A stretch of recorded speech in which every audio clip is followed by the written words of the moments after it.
You're listening to Reap Sow, dispatches from the front lines of food, farming, and the environment. I'm your host, Teresa Cotsirilos. There's this saying in California where I'm from, whiskey's for drinking, water's for fighting about. For the past year, I've been working on a story about what might be the most brutal water fight in California's history. I produced it in collaboration with KQED's California Report magazine. I'll let their host, Sasha Khokha, take it from here.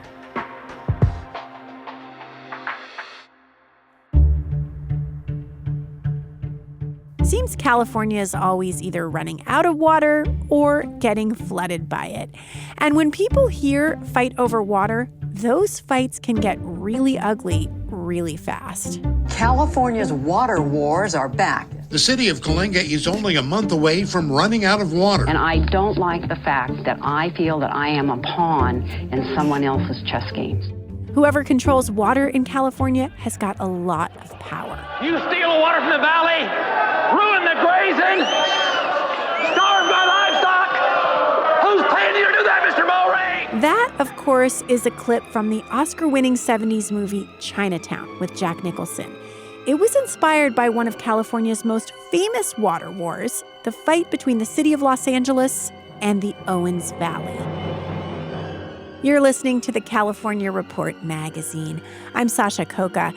You know, as a teenager growing up in Los Angeles, watching Chinatown helped me realize that the water coming out of my tap had been taken from somebody else. Back in the early 1900s, Los Angeles needed water, and the Owens Valley, about 200 miles away, buried deep in the eastern Sierra, had lots of water. Local farmers and ranchers had turned it into a patchwork of pear farms and cattle ranches. Every year, the mountain snow melted into the enormous Owens Lake. So LA city officials came up with a plan to take the valley's water for themselves.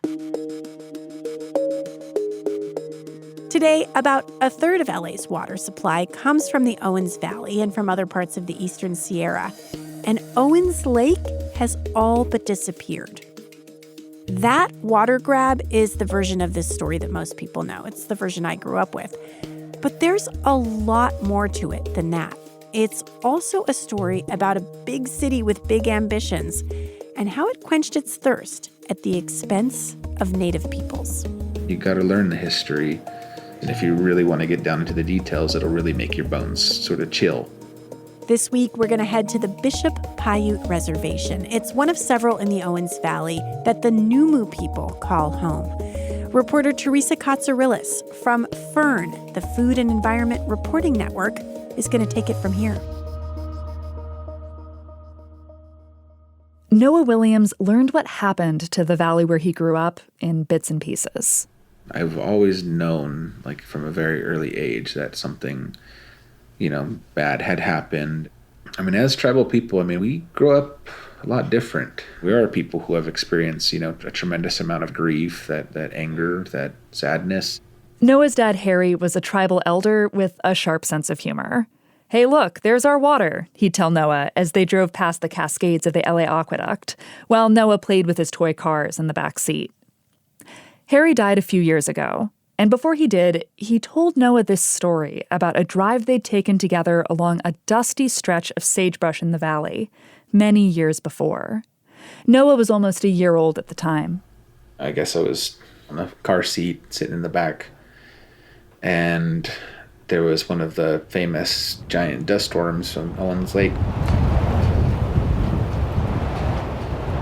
It was really, really tough to see coming along the highway. They kept all of the windows up, but still, just in the little cracks of the vents, small particulate matter was still entering into the car itself. And my dad, he said it was so bad, he was actually starting to get like a fine metallic sort of taste in his mouth. And he's just like, how do people live here? Oh, right, Harry thought. We live here. According to their creation story, the Nüümü have lived in the Owens Valley since the beginning of time. They call this place Payahuunadü, which means the land of flowing water. And before white people came here, the Nüümü say the valley's rivers were thick with tule reeds. It was like a paradise. The grasses were over 6 feet tall. in most of the areas. This whole valley, it was all springs. That's Terry, Noah's mom. So Manahui, Nane, Terry, Red Owl, Nüümü, Payahuunadü, New Kimatu. That means hello, my name is Terry Red Owl, and I come from the land of the flowing water, or the place where the water always flows. Back in the day, Terry and Harry were known as a kind of power couple. Terry is the executive director of the Owens Valley Indian Water Commission. She's considered an expert on the valley's water history and legal battles. Harry didn't always have an official title, but Terry says he was a magnetic, constant presence at the many water policy meetings they attended. That's what Harry was known for, was being a water warrior. Harry was a former boxer and occasional movie extra. He'd once saved some friends from a burning car and had the skin grafts to prove it. He was also a diehard water rights champion, the kind of guy who'd spend the last money he had to put gas in his truck so he could get to a water utility meeting. He didn't care what people thought about him. You know, people called upon him because he wasn't afraid to say what needed to be said at times. Mm-hmm. To who? Like anyone? Or pretty much anyone. It could even, be me. Terry split with Harry in 2007. Can you please give us a brief introduction of yourself? Okay, my name is Harry Williams. I'm from the Bishop Paiute Reservation. Harry knew getting his community into the spotlight was good for the cause. In this video, he's sitting in a traditional Thule hut and talking about his anger towards the city of Los Angeles. At times I call them Los Diablos. They like to think like they're the city of angels, but they don't act like it. To us Native people, they don't. The agency he directed a lot of his righteous anger towards is the Los Angeles Department of Water and Power. Everybody just calls it LADWP. At the LADWP, our eyes have always been on the future. We've built LA, and we're doing it again. We're putting your money to work. For the Nüümü, the water wars actually started back in the 1800s, when white people came to their valley. Here's Terry. So they brought their cattle in, and they're like, whoa, look at this. All this fine grass, this is a paradise. They seized large stretches of the valley for themselves and declared that legally, the valley's water belonged to them. I want to step back for a minute and talk about how these white settlers took the Nüümü's water. They used California's water rights laws, some of which were brand new at the time. And today, this system can still determine who has power in California and who doesn't. There's a day of reckoning coming where we need to think about how we're going to rectify this very obvious wrong. That's Felicia Marcus. She's the former chair of California's State Water Board, where she regulated water rights across the state. Felicia says that back in the 1800s, the state's new water laws often operated under three basic principles. Number one, first in time, first in right. In other words, finders keepers. If you got there first, the water was yours. Principle number two, you had to use it or lose it. Water users had to continuously use the water they claimed to own. Now, you'd think that would mean the Nüümü actually owned the valley's water. They were definitely there first, and they'd been drinking from the valley's streams and fishing in its lake for at least 1,000 years. But that brings us to principle number three, beneficial use. Beneficial use means you're using it for a purpose. If a Californian wanted to own a portion of a river or a lake, they had to use that water for something worthwhile. And the state had a really narrow definition of what that was. If you use the water for agriculture, for instance, congrats, that's beneficial. If you just fished in it, not so much. So before they knew it, Terry says, the Nüümü had no right to the water they relied on. So then we started fighting with the settlers, the colonizers, and, basically fighting for our survival. The Nüümü fought a multi-year war against those white settlers. The settlers fought with the support of local militia and U.S. troops, and they fought dirty. Back then, California was waging a campaign of state-sponsored genocide against its native peoples. Pretty much white people could do whatever they wanted to Indians, and there would not be any charges brought against them. In 1863, the U.S. cavalry and a group of white settlers drove more than 30 Nüümü people into Owens Lake. Then they shot the Nüümü as they tried to swim away. Archaeologists have found bullets and musket balls there that they believe date back to that time. They ultimately ended up marching us down to Fort Tejon, which is across the Mojave Desert. The cavalry forced nearly 1,000 Nüümü to march more than 200 miles. Many of them died of thirst or starvation along the way. By the 1870s, many of the surviving Nüümü had made their way back to the valley. The settlers had turned it into a constellation of cattle ranches and apple orchards, so some Nüümü managed to find jobs as farm workers. Fast forward to the early 1900s, and that's when Los Angeles came to town. Through a series of technically legal but unscrupulous maneuvers, LA bought land in the Owens Valley, which meant it bought the rights to its water too. Then city leaders built an aqueduct, which would carry the water hundreds of miles to LA, turning Owens Valley into a desert, making farming there all but impossible. Owens Valley farmers dynamited the aqueduct at least a dozen times. More trouble. And it's not the first time either. The last bombing was 4 years ago, and ranchers objecting to the city... The bombings didn't stop anything. By the early 1930s, LADWP, remember that's LA's water utility, owned nearly all of the valley's farmland and water rights. There were a few residents who just refused to sell their land and water, including some Nüümü people who had finally managed to buy back some of the land and water they'd lost. At one point, LADWP even hired armed guards to prevent some Nüümü landowners from using the water they owned. And we started this era that Los Angeles refers to as its Indian problem era. Terry's not exaggerating here. LADWP wrote a whole report about its, quote, Owens Valley Indian problem. Then, in the late 1930s, Congress passed legislation that created the Nüümü's reservations. And in the Senate hearing, there's transcripts where they're like, well, we have a couple of Indians that traveled all the way from California that desired to be heard on this bill. And the speaker's like, well, it's too late. And those Indians, they're never, ever got to be heard. When I think about it, it always hurts my heart. All this political maneuvering essentially gave LADWP control over a lot of the remaining water in the valley, including the water on those reservations. To this day, Noah and Terry's reservation gets its drinking water from, you guessed it, LADWP. Noah inherited this fight, and today he's the water program coordinator for one of the Nüümü tribes. He works out of a trailer, and his desk is piled high with groundwater pumping data and books on native plants. Could you just go big picture with me for a second and describe, what exactly has LADWP done to this region? Well, first and foremost, it took Noah over 40 minutes to answer this one question. But the immediate consequence of the, creation of the LA aqueduct was the loss in the drainage of the Owens Lake. And once you suddenly have, 110 square miles of a lake bed dry up, you started to see really, really bad dust emissions. Noah's talking about the dust storms, the kind of storm he got stuck in with his parents when he was just a baby.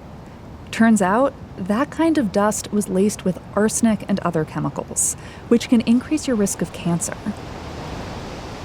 For decades, it was some of the worst dust pollution that was in the entire United States. LADWP finally agreed to a plan to fix this in the late 90s. And in the years since, the utility says it's spent $2.5 billion on things like putting gravel on the dried up lake bed and setting up a sprinkler system to keep the dust down. Noah finds the sprinklers kind of ridiculous. Like, what? They have sprinklers on a lake for dust? How does that make sense? LADWP says it's contained over 99% of the dust from the lake. But in 2020, a National Academies of Sciences report found the dust pollution hasn't fully gone away.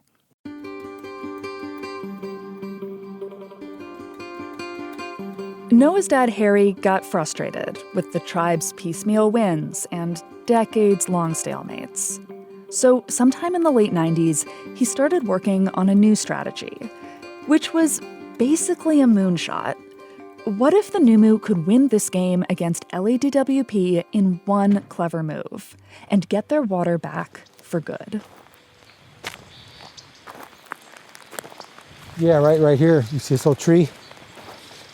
This is from an audio tour Harry recorded for out-of-towners who might pass through the valley. A lot of them are grungy rock climbers driving up Highway 395 on their way through the Sierra. In the tour, you can hear Harry stomping through the sagebrush, a mile or so away from his reservation. When I was a little kid, we used to rabbit hunt out here, and I was going, what's this doing out in the desert? The this he's talking about is a narrow, shallow channel, about 2 to 3 feet deep with steep banks, snaking across the valley floor. I've seen these channels, and they kind of look like dried creek beds. By some estimates, there are 60 square miles of them in the valley, crisscrossing the low rocky hills at odd angles. Noah says when Harry was a kid, he used to play around in them. And I don't think that he quite realized what it was at the time. But when Noah was in middle school, he remembers his dad was obsessed with them, spending months slowly walking across the valley floor, taking note of where the channels went.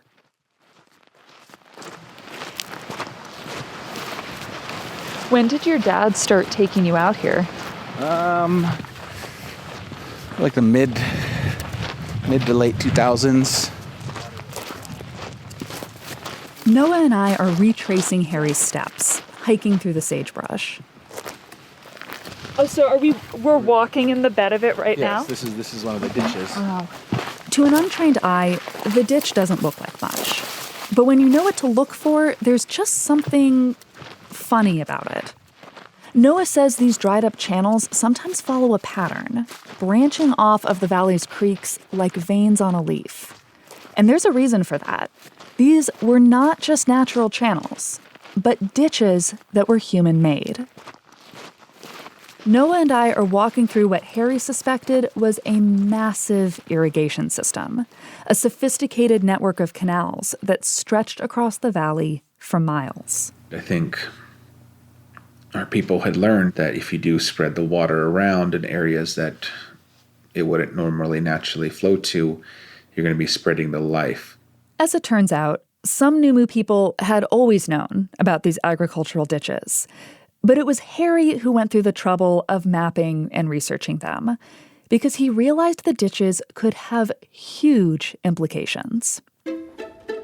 Remember why the Nüümü didn't have a claim over most of the valley's water way back in the 1800s? Even though they were clearly here first and had clearly been using the water for centuries? Because they weren't using the water for something, quote, beneficial, like farming. And if the Nüümü were, in fact, farmers, well... I think that we have some really, really strong claims to a lot of these first users' water rights. That could mean that legally, even by the standards of California's water rights system, that precious water could have been rightfully theirs all along. Of course, getting that water back would mean taking on LADWP. I mean, it's quite truly a David and Goliath sort of situation. You know, it's going to be a fight. Harry recognized that too, before he died. But of course, Harry loved a good fight. Harry's next step was to get evidence, additional proof that the ditch system really was as old and sophisticated as Nüümü traditional knowledge said it was. So he enlisted researchers to help him pore over 100-year-old maps and dusty ethnographies. And he realized something else. Some white academics and government employees had actually known about these ditches for years.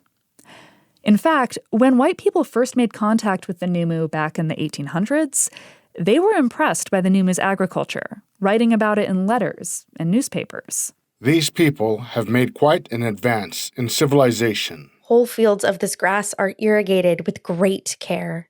Then there was this editorial, published by the Innu Independent in 1870, just a few years after the white settlers had driven the Nüümü out of the valley.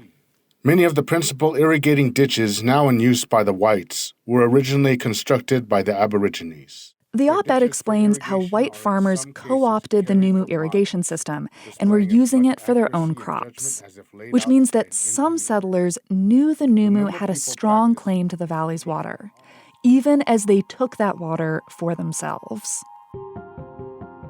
But even with all this historical documentation, there was one thing Harry still didn't have. What was really missing from that picture was archaeological evidence, scientific proof.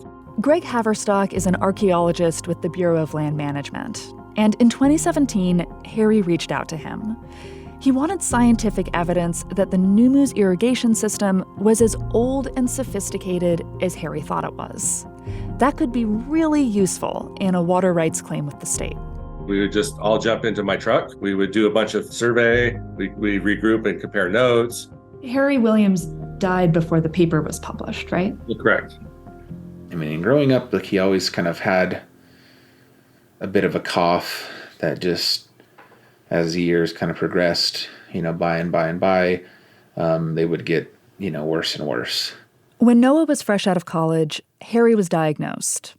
First with cystic fibrosis, then with interstitial lung disease. Well, he can't say for sure why Harry got sick. Noah believes the toxic dust storms that the winds whipped up from the dried-up lake bed were at least partly to blame. He says his father wasn't the only one who developed lung problems. It's just kind of like putting a little bit of two and two together. Like, hey, they say that this is such bad dust pollution. We're starting to see people that are sick. No one's really published any studies on the long-term health impacts of the dust in the valley. But this kind of dust has been studied in other places. And scientists found it can cause cancer, lung disease, and premature death. Harry knew he was sick and was deeply annoyed by it. He had archaeologists to meet and county leaders to yell at. He refused to move into hospice because he'd have nowhere to put his boxing trophies. This little rock house, these are how we lived. This is one of the last videos of Harry, a local PBS special on the Nüümü ditch system. You can hear him struggling to breathe. I feel like I'm at home. Yeah, he definitely wanted to be here longer for sure, and that was really sad, kind of like realizing, it's too late. We asked him, like, are you ready? And he said, yeah, I'm ready to go. And then they ultimately removed him from the oxygen. I began singing some ceremonial songs, some different songs that he had taught me. And then eventually, the body temperature starts getting cold, and you just know when they're gone. And not even 5 minutes after he passed away, really, then it did begin to rain. And then I was really comforted by some information that someone shared with me and said that it only rains when the great ones pass away. The rain pooled in the valley's parched ditches, its dry creek beds, and its drained, dusty lake. Some of it coursed into the aqueduct and was taken to Los Angeles, the way it always was. In 2022, a year after Harry died, Greg finished his paper and published it in a peer-reviewed archaeological journal. According to Greg's radiocarbon dating, the Nüümü had been using the ditches to irrigate their valley for more than 400 years, long before their contact with white people. We tend to underestimate the ingenuity and the ecological knowledge of people before us. That's a big mistake. Unsurprisingly, Harry had been right all along. It's been almost 2 years since Greg's paper came out, but Noah says tribal leaders still haven't used it to file a water rights claim. The Nüümü tribes don't have the money to fight for Harry's dream. And even if they did, it would be an uphill battle. Thank you for calling your Los Angeles Department of Water and Power. I asked LADWP for an interview for this story, but they declined. In a written statement, the utility says it strives to respect Eastern Sierra communities and, quote, recognizes tribal members' traditional knowledge as well as their unique historical and strong connection to the land going back hundreds of years, end quote. The fact is that Los Angeles has almost 4 million people in it. LADWP has too many thirsty customers and not enough water from other sources. The utility says it's trying to cut down on the amount of water they pipe in by investing in water recycling, for instance, and collecting water from rainstorms. LADWP also didn't respond to my questions about the Nüümü's ditches and claims to water rights. So I asked a few water experts what they thought instead. Like Felicia Marcus, the former chair of the State Water Board you heard from earlier, she says the Nüümü's argument that they were farming first is pretty compelling.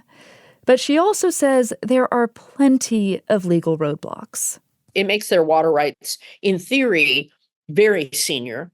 But the problem there is that you had to file it somewhere. In other words, the Nüümü would have had a great water rights claim. They just didn't file the paperwork in time, way back in the 1800s. Of course, there are some pretty obvious reasons the Nüümü didn't do that. They probably didn't know they needed to. And of course, they were locked in a genocidal conflict with the white settlers. Then there's the use it or lose it principle. Remember that part of California's water law? Well, back in the 1860s, many Nüümü stopped using the water in the valley for several years because the white settlers and the military had forcibly driven them out of the valley. There are so many ways in which their ability to file for a water right under state law was interrupted, and interrupted is a euphemism for all sorts of horrible things that happened to them. Felicia says there could be some kind of plan for reparations, though. California could change the rules of the game and reform its water rights system so the Nüümü and other marginalized communities could make a claim to the water. We have tribal people who have survived despite incredible deprivation and injustice over the course of time. And what are we going to do to recognize that and fix it? For Noah, the worst case scenario here isn't just that the Nüümü never get their water back. It's that all this history his dad fought to recover and devoted his life to preserving, it might just be forgotten. It's frustrating because, even just a simple question of where does your water come from is just so foreign to so many people down in Los Angeles. A lot of the people really just don't know. I mean, I'd ask people time and time again, where does your water come from? And a very, very common, probably one of the most common answers that I would get would be from the tap. If we don't tell them what happened, it could just become a memory that's lost. Reap So is a production of the Food and Environment Reporting Network. Our executive producers are Theodore Ross, Tom Laskaway, and Brent Cunningham. Our sound engineer is Lauren Newson. I'm your host, Teresa Cotsirilos. I can't thank the California Report magazine enough for their work on this episode. This story was edited by Sasha Coca. The California Report magazine's senior editor is Victoria Malione. Susie Racho is their director-producer, with support from Jessica Carissa. Their engineer is Brendan Willard. Lucen Mendel is their intern. This story was fact-checked by Naomi Barr. The voiceovers were done by Shai Barefoot and Sage Romero. To listen to more California Report stories, check them out on Apple Podcasts, Spotify, or wherever you get your podcasts. Find out more about FERN and donate to support our independent nonprofit reporting at www.thefern.org.